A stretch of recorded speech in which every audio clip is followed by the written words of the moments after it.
You've probably seen it at the gym. Someone doing leg extensions with a thin black band wrapped around the top of their thigh using a weight so light it looks almost pointless, and their face says otherwise. That's blood flow restriction training, and the claim behind it sounds too good to be true. Build muscle using a fraction of the weight you'd normally need just by wrapping something around your limb first. Let's break down what blood flow restriction training actually is, how it works inside your body, whether the research really backs up the muscle building claims, and exactly how to do it safely if you want to try it yourself. Blood flow restriction training, often shortened to be UFR, involves wrapping a cuff or band around the top of a limb, your upper arm or upper thigh, before you train that limb. The wrap is tight enough to significantly reduce the blood leaving through your veins while still letting arterial blood flow in. That mismatch, blood coming in faster than it can leave, is the entire mechanism behind why this works. Because of that restricted return, you can train with much lighter loads, usually 20 to 40% of your 1 rep max, and still trigger a response that resembles what heavy, near maximal loads normally produce. That's the appeal. Real muscle building stimulus without loading a barbell with plates you might not be able to lift safely, whether that's because of an injury, joint pain, or just wanting a lower impact session. This isn't some new trend dressed up in modern marketing either. It goes back to Japan in the 1960s, developed by a researcher named Dr. Yoshiaki Sato, who got the idea after noticing his legs had gone numb sitting in a position that restricted his circulation.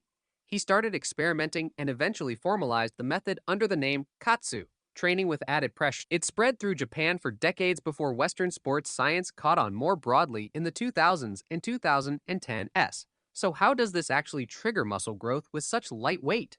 Under normal heavy lifting, growth is driven mostly by mechanical tension, the sheer force on your muscle fibers. Under blood flow restriction with light loads, that tension is low, but several other pathways get amplified instead. Restricted blood flow causes metabolites like lactate to build up fast in the muscle, since they can't clear out through the blood as quickly. That buildup, metabolic stress, appears to be a genuine independent driver of growth on its own. The low oxygen environment inside the muscle also recruits your fast twitch fibers, the ones with the most growth potential, much earlier in a set than they'd normally kick in under light load. Research has even found BFR training increases levels of a growth signaling protein called mTOR while lowering myostatin, a protein that normally suppresses muscle growth. Cell swelling from blood pooling in the muscle also seems to act as its own signal for growth. Now, does the research actually back this up? Multiple studies and meta-analyses spanning well over a decade have found that low-load BFR training produces hypertrophy gains that are statistically comparable to heavy load resistance training. That's not a small claim. BFR isn't inferior for building muscle size, it can genuinely match heavy training in several study designs, and visible hypertrophy has shown up in as little as 3 weeks in some protocols. Strength is where the story changes. Heavy load training still produces greater increases in maximal strength than BFR does. And that makes sense, since maximal strength depends heavily on your nervous system adapting to genuinely heavy loads. Something light load training just doesn't replicate no matter how much metabolic stress you create. So who actually benefits most from this? People recovering from surgery or injury, especially knee and shoulder procedures, get the strongest evidence, since BFR lets them rebuild muscle and strength using loads far below what would stress a healing joint. Older adults are another group with strong research behind them, since BFR allows real strength gains without the heavy loads that get harder to tolerate as joint health changes with age. And experienced lifters dealing with a nagging joint issue that flares up under heavy loading can use BFR to keep training productively instead of losing muscle while they wait to heal. Let's talk safety, because the instinct is to be nervous about intentionally restricting blood flow. For healthy people following proper protocols, the safety research is actually reassuring.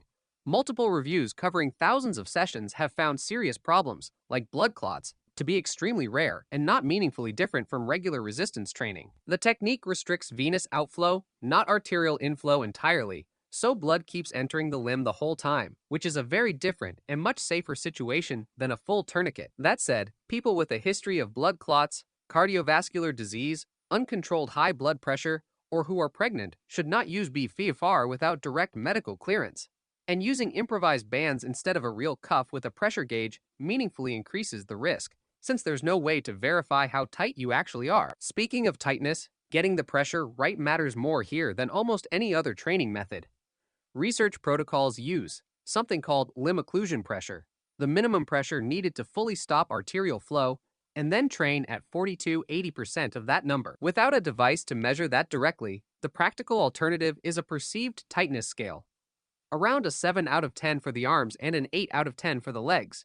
Tight enough to feel real pressure, but never so tight the limb goes numb or changes color. As for equipment, a purpose-built BF or cuff with a pressure gauge is the standard recommendation, since it lets you set and verify the exact same pressure every session. Improvised wraps like resistance bands do produce a training effect, but they come with real added risk since you're just guessing at the tightness. Here's what an actual BFR workout looks like.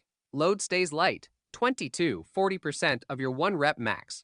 The most common protocol uses for sets: an initial set of 30 reps, then 3 more sets of 15 reps each, with only 30 to 60 seconds rest between them, and the cuff typically stays on the whole time. That's 75 total reps on 1 exercise. Total cuff time per exercise, including rest, generally stays under 15 to 20 minutes. The best exercises for this are limb-focused movements, not big compound lifts. Leg extensions, leg presses, and leg curls for the lower body. Bicep curls, tricep pushdowns, and cable rows for the upper body. Heavy squats or bench presses aren't a great fit, since BFAR is really built around isolating one limb, not a whole body lift. Now for the mistakes people actually make. Over-tightening the cuff is the biggest one. More pressure doesn't mean more results. It just adds risk without adding benefit. If a limb goes numb or changes color, that's a sign you're doing it wrong, not a sign you're doing it right. Using BFR as a total replacement for heavy training is another common mistake, since the strength research just doesn't support that. And skipping rest between sessions is a mistake too, since the fatigue from BFR adds up just like a hard traditional session, even though the weights feel light. Most protocols use BFR 2 to 3 times a week per muscle group, similar to a normal hypertrophy training frequency. If you're new to it, start with 1 exercise per session at the lower end of the pressure range before adding more. So here's the bottom line. Blood flow restriction training is a legitimate, well-researched method backed by more than a decade of studies, not a fitness fad riding on flashy marketing. Done correctly, with a proper cuff and sensible pressure, it can build muscle comparable to heavy load training, which makes it genuinely valuable for injury recovery, older adults, and anyone dealing with a joint that can't handle heavy loading right now. It's not a strength replacement, and you don't need it if you're healthy with no equipment or joint limitations, but as a tool for adding training stimulus without adding heavy mechanical load. The research backs it up completely. If you want the full breakdown with all the study details and exact protocols, check the full article linked below. And if this helped, subscribe for more evidence-based fitness breakdowns every week.